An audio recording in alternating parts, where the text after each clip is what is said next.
My 19th trip, international trips that I've led or co-led or actually been on. We had a team of 19 people.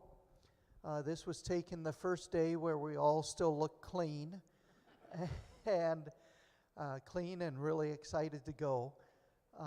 And we just had a wonderful time in Brazil. Camille and Mark were a couple of the team members. This was the first time they've been on a trip with us, but I'd love to have them on a trip with us again in the future. They were wonderful team members to have with. So with that, we're going to start by sharing some information about Brazil, and then we'll get to actually the build that we did. Thanks, Kirk. My name is Camille Pearson Walz. I've been a member here for, I don't know, my kids were small and now they're in college and out in the world. So I'm glad to be here. This was supposed to be like my second trip because we were all going to Portugal and then COVID hit. And my 15-year-old son was going to be with us because I thought, we'll need muscle. And then this trip, my partner Mark was able to join, and so I brought muscle. And so that was, so it was a really wonderful experience, and it was lovely to meet the group of 18 that went from different parts of the country. And our ages were, we had a couple of college kids with us, but otherwise 50s to mid-80s was the age range. So it really was a wonderful group, a diverse group of ages. So a nice experience. So a little bit about Brazil. Brazil as a country is about as big as the United States, but turned on its side. And I never really realized the magnitude until we were there, and the Amazon is here, and we're here, and all of that. So that was really cool. 213 million people, 27 million people, as you see, living below the poverty line. There's some stats there, but net, 76% of the population is not well housed. And so what is even more staggering is 34 million families live without access to basic sanitation, and we experience that. 48 million people do not have access to clean water. And we know globally where we are going with water and access to water. And so to be a part of a build, not homes, but cisterns that collect water during the rainy season as the only access for these families to clean drinking water was really amazing. And then it brings you back home to like, wow, we just can go and turn the tap on anytime. And so extra meaningful. So where were we exactly? We were in the northeast corner.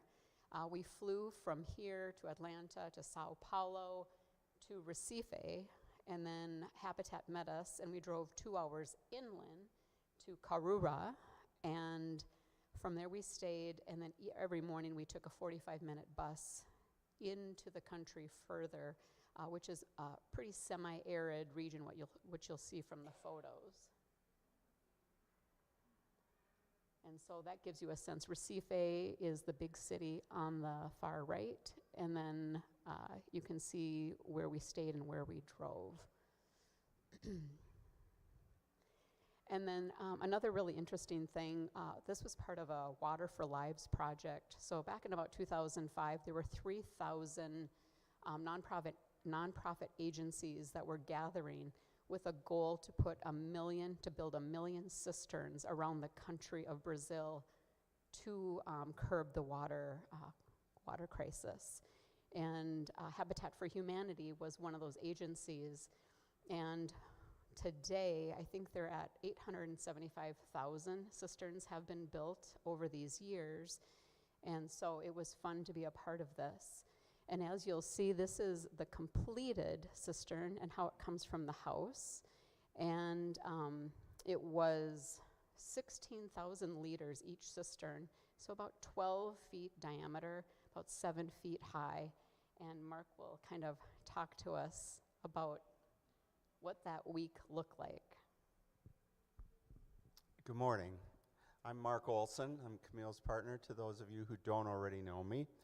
I'm a plumber by trade, and for over 50 years of my career, I worked in a variety of different roles in the industry, and so this is a little dear to my heart, bringing clean water to people, okay, and realizing the importance of it.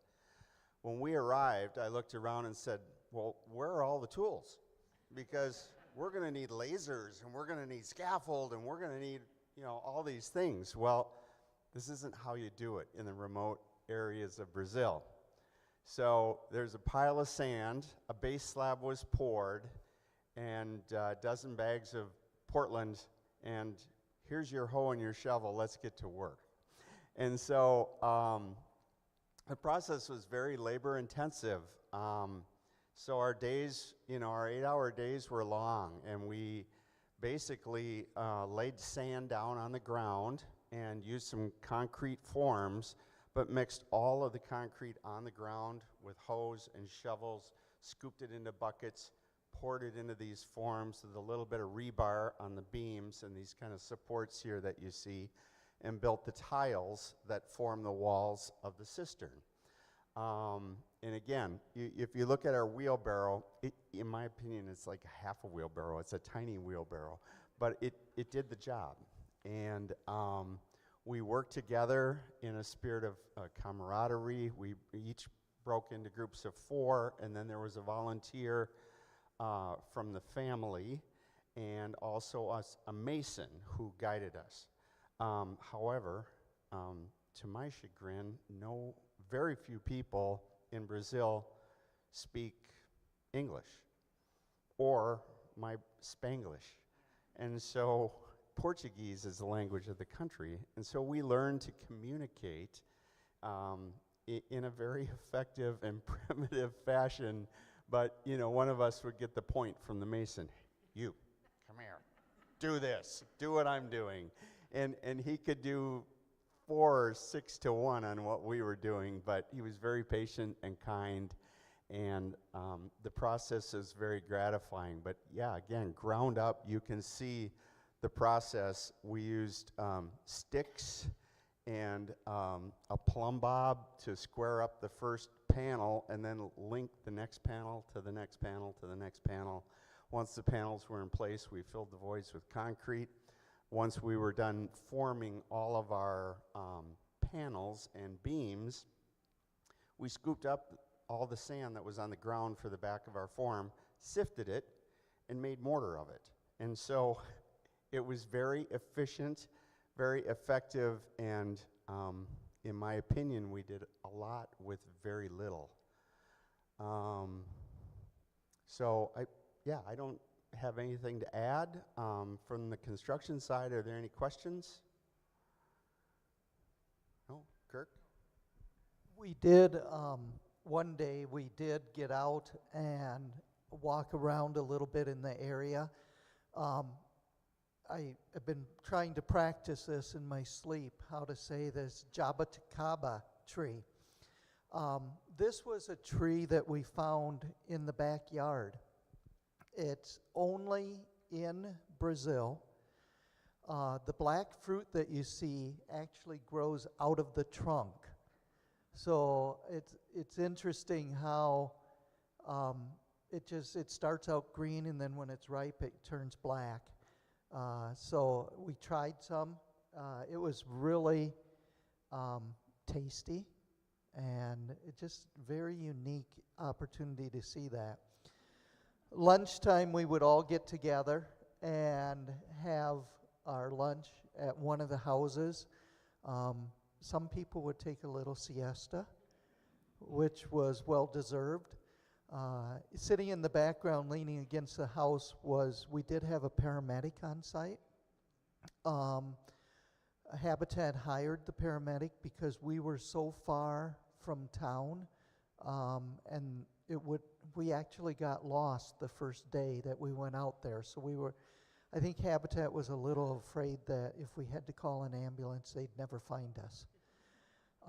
There was a pineapple field right by the house where we had lunch.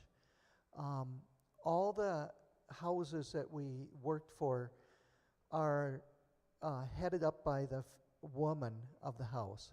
It's all very much dominated by the women. When we were introduced to the families, I found it interesting that we were introduced to the women of the household. The write-up that we had on each of them was about the woman and her children. And then in the second or third paragraph, it would say, oh, and she is married. But I think every one of them was a farmer, besides a housewife, and besides running the family. So you could see we've gotten the third layer. There were 3 rows of the cement forms on the side. We got the 3rd row up, and now we're plastering the inside of it on here. And then after you plaster the inside, then there's a waterproof membrane that they painted on there, the side walls and the base of it.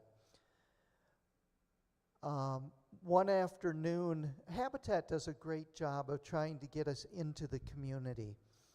And on Wednesday afternoon, we worked in the morning, and in the afternoon they took us to a co-op that was, again, I think run by women. And they taught us how to weave. So in the upper right, you'll see that they had started with these. That's what we started with, and then the lower right is what we ended up with. And they taught us how to weave these things, which was really unique. They also do sewing classes. They had some molding of clay that they did that then the women of the community would sell in the local markets. On day 4, we showed up, and I guess this was at the site I was at, so we showed up, and the waterproofing had been done inside. The 3 rows were up. We did a lot of backfill against the cistern, and then we started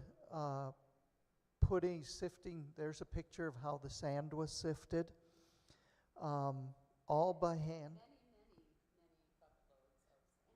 Yeah, it was amazing how much sand we went through.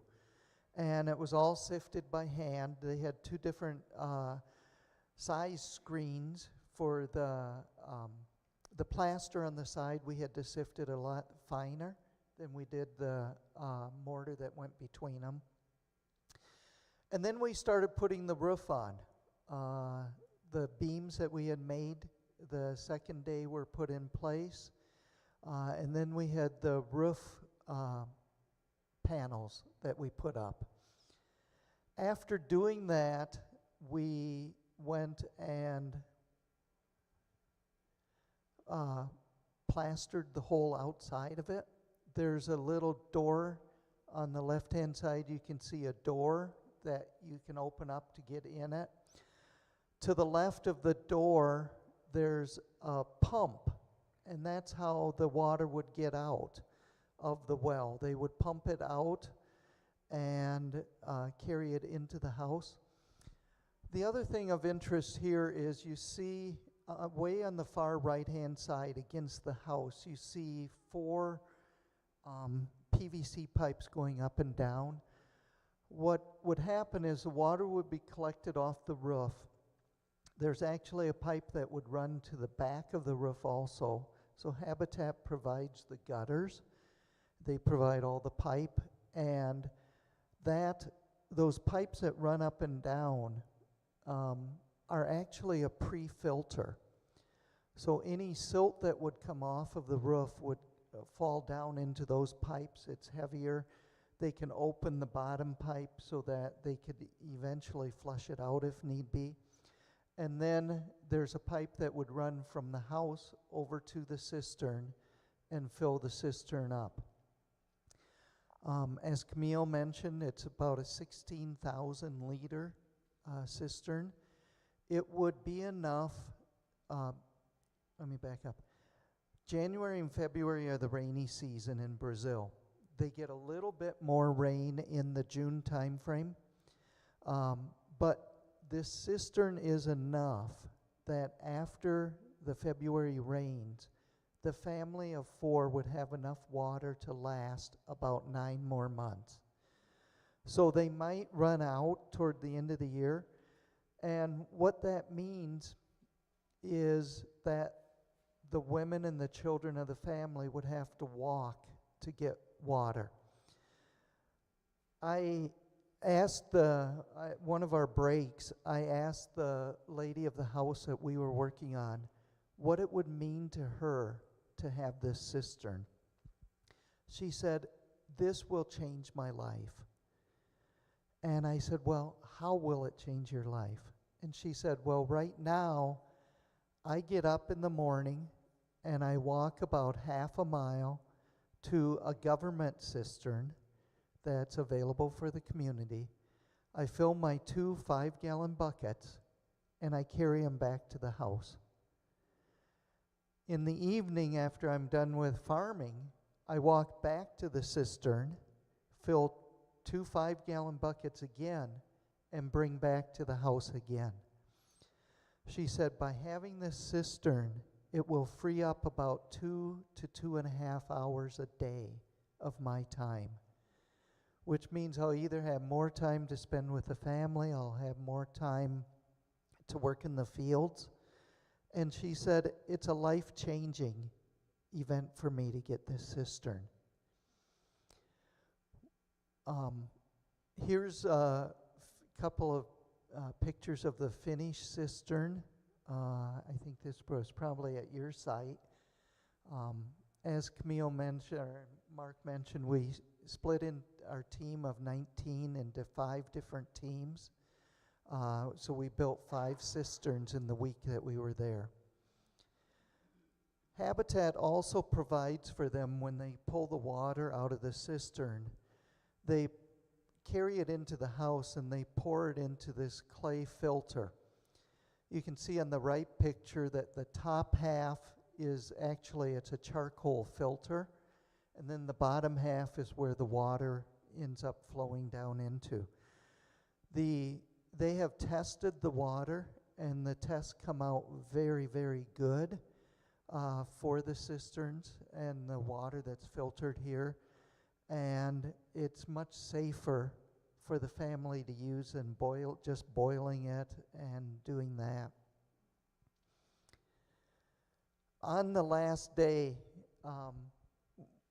we have a dedication, a handoff to the family. The left picture is a guy that was on my team, Gil Young, on the right-hand side. And then Sergio on our left-hand side was our primary mason, who we got to spend a lot of time with, get to know. And like Mark mentioned, they're very good at pointing and trying to get you to understand what they want you to do. And then for these projects, they put a plaque up on all the cisterns. And it has the names of all of our team members on each of the plaques. So we were able to see, I have a friend that was there last fall, and they pointed out which cisterns he had helped build. And so it's kind of fun to see your name up there as part of the dedication. So not only is Habitat in Brazil doing something different, building the cisterns, but I have seen that in the Twin Cities, they're starting to do something also besides just building homes. This is a project that a few of us from Trinity worked on in Bloomington earlier in February. The house is on the left-hand side, but what makes this unique is on the right hand, the picture on the right hand is the garage out back. And now some of the places that Habitat's working around the Twin Cities are building what they call an alternative living unit. So I think of it as like a mother-in-law unit or mother's unit. It's a one-bedroom unit that was attached to the garage, and it has a bedroom, a bathroom, a kitchen, living area in it, fully self-sufficient. So as a family moves in, if they have some elderly relatives that will also move in here, or if they don't have the relatives, it's actually something that they can rent out and help them with their income, their monthly income. The other thing that I've seen in some of the builds, Judy and I were in Fiji last August with a team of 20 people. And in Fiji, we did not build a house, but we built a toilet. The community that we were in had 35 families, 35 households, and about 165 people. The children would go to school during the day, and in the evening, the community wanted to offer them some mentoring capabilities. So the community had come up and put up a new structure where 50 to 60 kids would come every evening from 5:30 to 8:30 to be tutored and mentored by other people in the community. The problem is they had no toilets in that structure. So Habitat stepped in and said, well, we'll come into the community and we'll build a toilet for you guys. So we constructed this, 2 different toilets, running water out in front to wash your hands. We buried the tank where it flowed into, and then there was an off-flow into another tank. And so that was fully functional by the time we left. I find that it's so interesting to see that Habitat, which I was first introduced to Habitat International back in '91. When I was down in Guatemala, I ran into a group from Colorado that was down there building a home. And I had always known Habitat to build homes. I find it exciting that they're now starting to change, and they're working on what is really needed in each of the communities. So they've taken it beyond just homes. Yes, there's a need for homes around the world and in the U.S., but they're looking at what they can do to really help the families. And sometimes it's not just the houses. At this point, I'd like to open it up for any questions that you might have.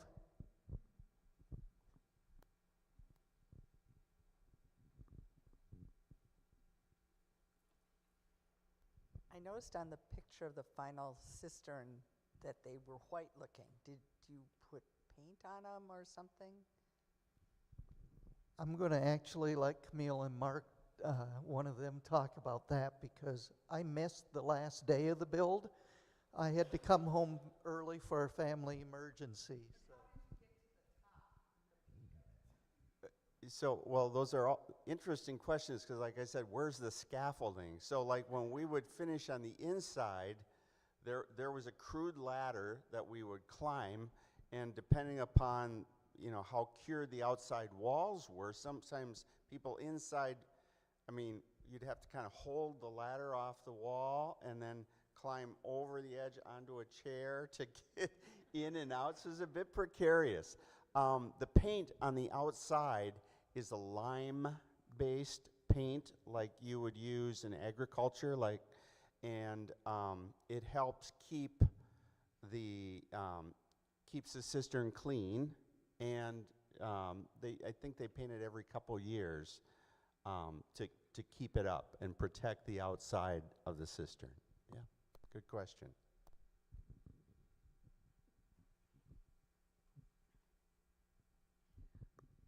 What keeps the water clean or mildew-free or whatever inside that cistern? Is there filters in there, or is it just the ones that are in the house? Yeah, so the filtering of the water is actually done in the house. I don't know, I didn't sense and I'm looking at,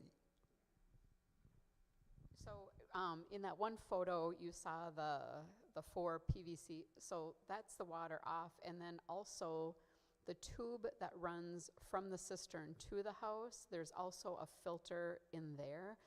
Again, it's really crude. It's nothing like the lovely filters we have on our Brita water purifiers here, but there's several different stations. And I would say because, I mean, there is no manufacturing, so, you know, sometimes you're like, well, how clean is the air and is it acid rain coming? I mean, you're out in the middle of nowhere, so I'm assuming the water is pretty pure and clean.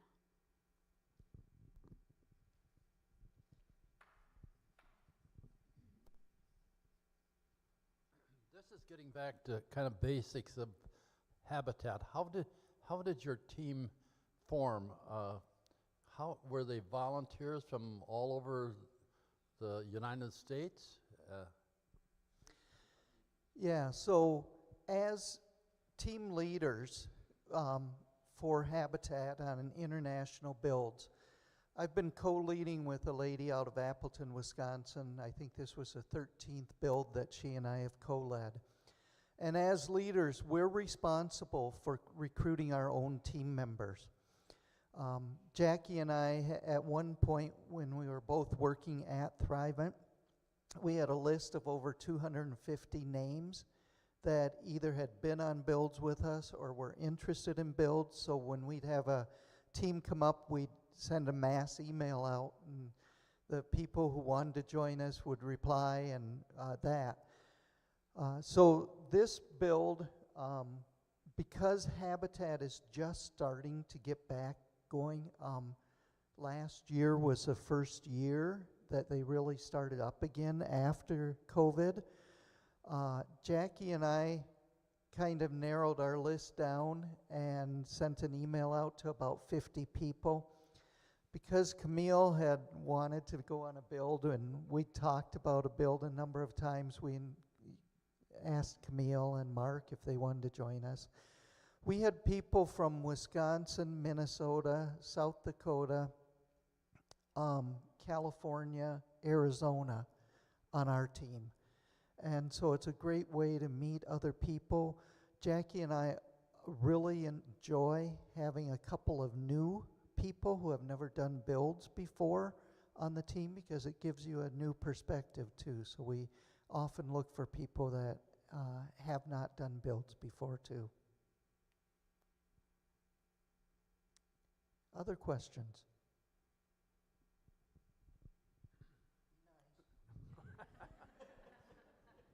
You want me to be nice, huh, Kurt? The question is related to the Bloomington project where you did the detached housing on a lot where a house also exists.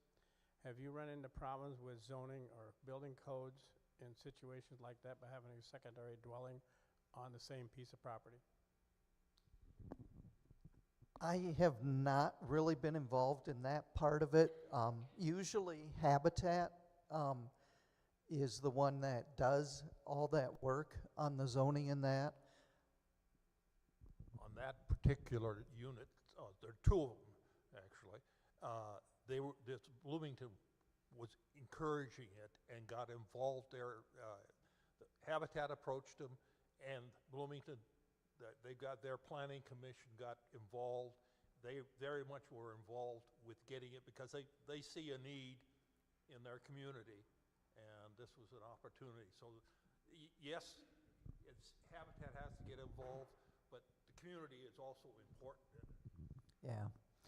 So Habitat works with the local communities and gets the approval for the buildings and all that. So they are doing that. I know they're not doing the alternative living units in every build that they do. There's been a few of them, and they have gotten very positive feedback about it.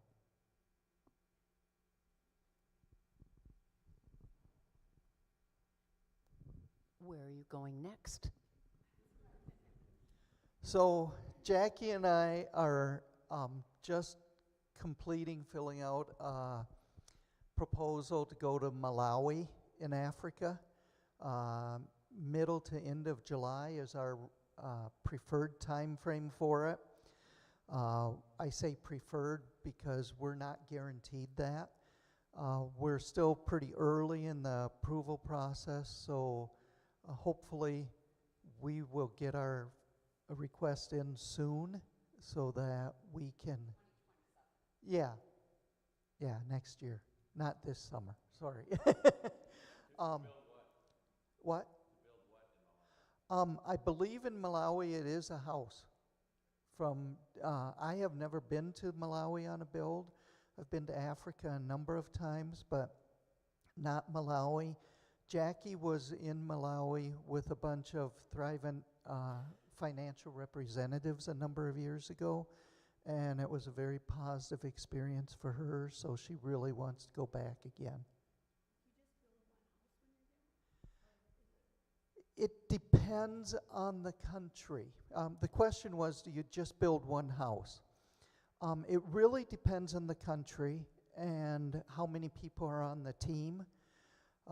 We quite often have teams that are, a team for international builds is like a leader and 12 people, 10 to 12 people. Quite often we have 20 or more people, which means we're really officially 2 teams. When I was in Kenya in 2011, we had a team of 22 or 24 people, and we split up and we built 2 homes that week. When we were in Vietnam, we split into 2 teams also. We were part of a big build in Vietnam where there were 40 teams from around the world, and we had, again, about 20 people, so we had 2 teams in Vietnam and that. Construction varies. Some of them are brick houses. Some of them are timber framed. Some of them are, when I was in Macedonia, it was big bricks, like this big, and it was a recycled material. So the walls were poured, or the beams were poured concrete with rebar, but in between the beams was that recycled material. So it just varies by country what the construction is.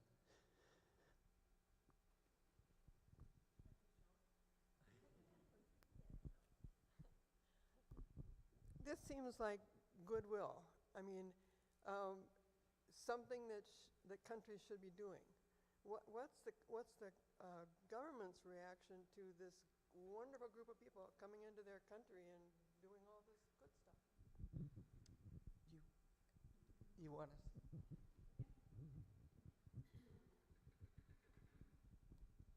So not to get political, but I think that when we go into other people's country and culture, it's that kind of that grassroots approach to just uniting, because we're all humans on one planet, right?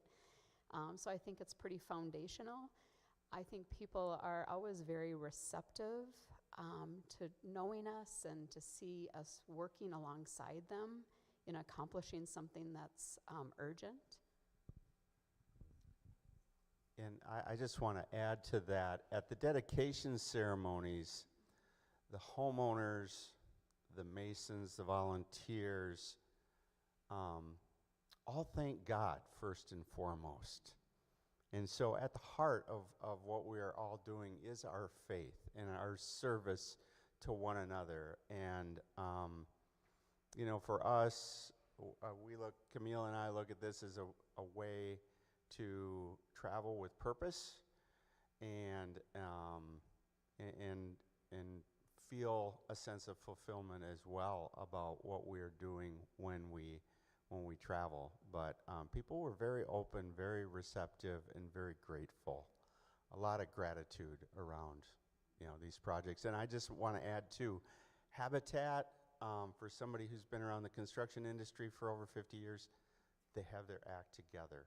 I mean, they're very organized. Everything is very efficient, effective. You know, you're at your appointed place at your appointed time, and everything just rolls out. And so it wasn't frustrating in any way for me. I wasn't sitting back thinking, okay, when's this going to happen? When's that going to happen? It all happened, and it was very well organized, and we were well taken care of along the way as well. So I just want to thank Habitat for that. Kind of to that line too, I've been on builds throughout the years that I've been doing this. I've had a couple of 16-year-olds on the builds. I've had people up to 86 on the builds. When I was doing a build in South Africa, we had, I think, an 84-year-old retired pastor, and he would get tired very quickly. So the other thing that Habitat is very, very good at is breaking down the project to minute tasks. So one of the things that we had to do was, it was a brick, the little red bricks that we had to build with. And one of the things we did was we had to have the bricks wet when we put them up on the wall. So we sat this retired pastor down, and somebody would bring him bricks, and he would take the brick, dunk it in a bucket of water, pull it out, and set it aside. And the other people would take the bricks away. And he was still adding value, even though he would get, you know, if he had to carry the bricks and move them around to the site, he'd get really tired and would have to sit down and rest. What's the out-of-pocket? So for this build, the cost was each team member paid $1,557 unless you were a Thrivent benefit member. If you're a Thrivent benefit member, Thrivent would pay $450 of that. And then each team member is also responsible for their own airfare to get to and from. What that covers is from, like in this case, from Sunday morning when we all came together as a team until about noon on Saturday.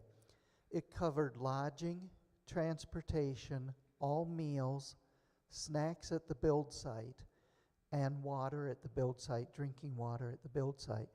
The only thing we can't cover with our meals or in the evening is any alcohol. Just they don't cover that unless you're in Chile, because in Chile, wine is like water. And we were actually shocked that they would serve bottles of wine for dinner with us. I think at that point, I'm going to close up. I just want to share one thing. When Mark talked about the dedication and the homeowners all thanking God for it, and I think that's one of the things that keeps me coming back, is I know what a difference we're making in the lives of people. In 2011, when we did a build in Kenya, we were building for Camille. Interesting. I never put that connection together. We were building for Camille, and she had 9 children. They lived out in a very rural area near Bomay, Kenya. And the 9-year-old granddaughter, her job for the family was to walk 3/4 of a mile and get water out of a pond and bring it back for the family. They had a filter in the house. We really got to know the family well during that week. They were working side by side with us. And at the dedication, when Camille went and finished up talking to us, she said, "One last thing I want to share with you. if I were to have, and a quote from her then, if I were to go in and have a surgery today and the doctors would cut me open, all the doctor would find in me is love and happiness because of what you have come and done for my family and myself. So I've always liked Galatians 5:13, serve one another humbly in love. And I think back to the lady in Africa often, that all she would find is love and happiness if someone cut her open. And it just keeps me going. So we do have some forms here that Camille will hand out.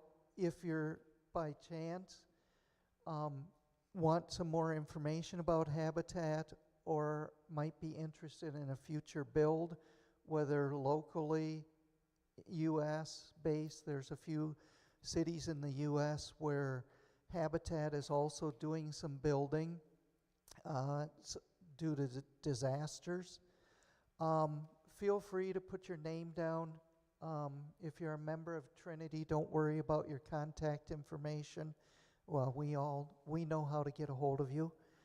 And thank you for coming today and hearing a little bit about our story and what we did in Brazil and learn a little bit about Habitat.